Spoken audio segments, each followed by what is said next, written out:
Try tayo ng pabango. Ito mabango rin to eh. Ito mabango rin to eh.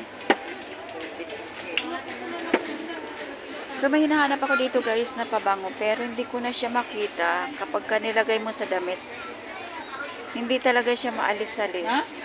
Ngayon wala na. Siguro out of stock na. Ayan. Pwede ka mag-tasting kung ano yung mga pabango na gusto mo. Ayan, dito.